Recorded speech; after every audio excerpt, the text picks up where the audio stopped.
si Bulak at si Whirlwind na misana. Yun ay itlog nila mga kalapatids. Bali may apo na si JJ Bigay ang sakalam.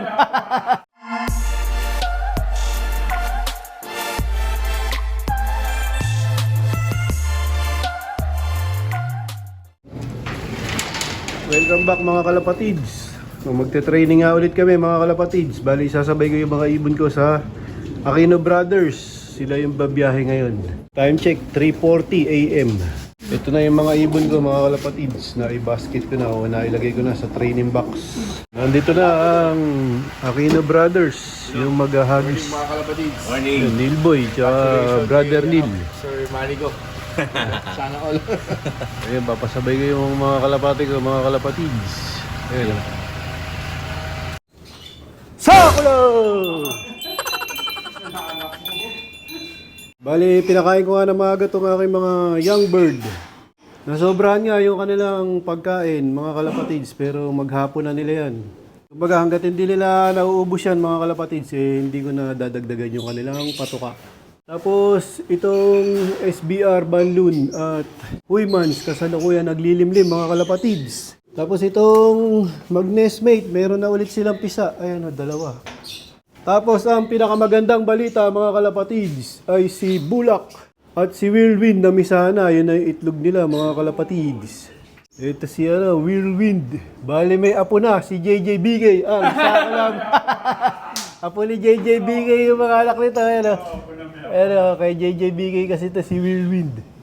Ayan dalawa yan mga kalapatids. Maganda yung pagkakapisa niya. Mukhang maganda magsubo to at magaling na pumisa. Ito si Whirlwind. Lilit pa yung anak nila, yun mukhang puti Ayan puti yung mga tuka. So, tingnan natin kung magiging kakulay nila, mga kalapatids. Itong magiging inakay nila. Itong ni Bulak at ni Whirlwind. Tapos itong ang pares red check ay pumoporma na rin sa kanilang pugaran, mga kalapatids. Yo, good morning mga kalapatids. So naka-release na nga po kami, nakapag-rest na yung ibon ng mga 15 minutes to 20 minutes bago namin binaba. So itong ibon na to, lahat po to kay Idol Reggie na pinagkatiwalaan tayo na mag-handle ng ibon niya for training. Kasama natin syempre team champion, Idol Sir J. De La Paz, kasi Idol Floyd Banyo ng Binangonan Rizal.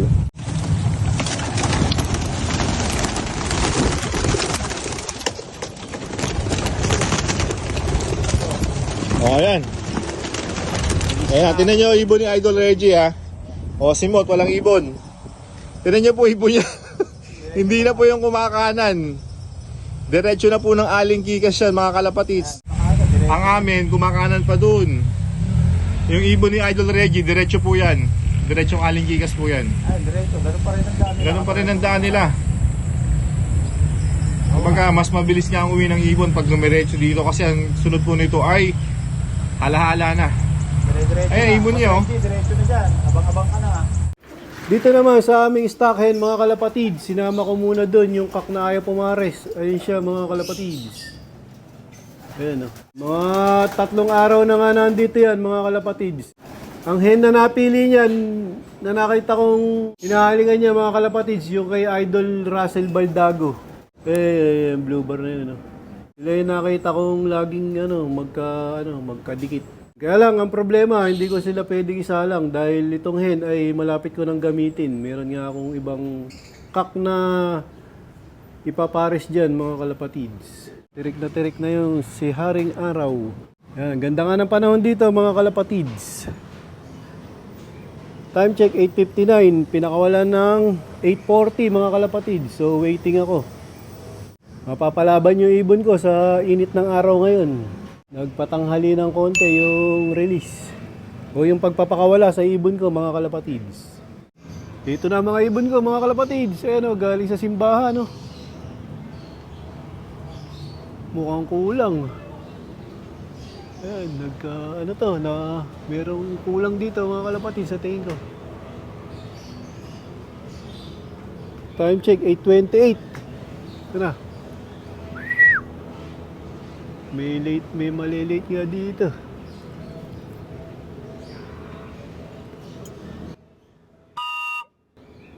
Yan na.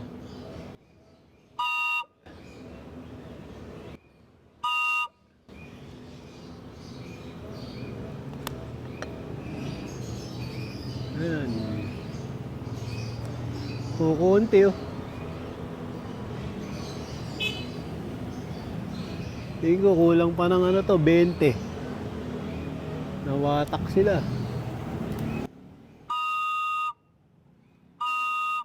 Ayan.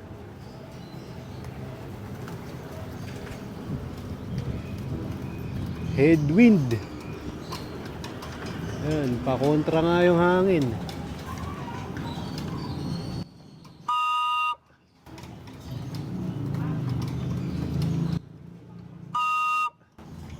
Pasukan na sila mga kalapatids. Ito na yung pangalawang grupo mga kalapatids. Oh. Sabi ko na kulang eh. Nagkahiwalay sila.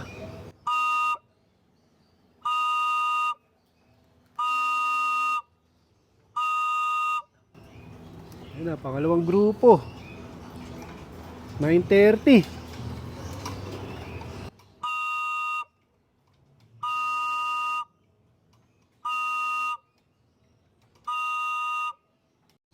So ito pa yung iba mga kalapatids, ayaw pa magsipasok.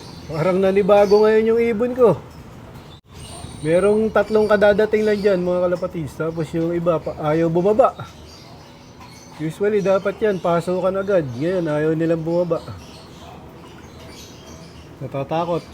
Kaya dito ako nag-video mga kalapatids, pumasok ako. Ayaw nilang magbabaan agad.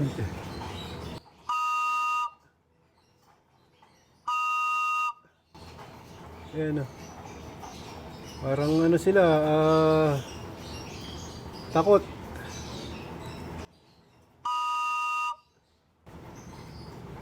Parang isang kalabog lang, lilipad oh.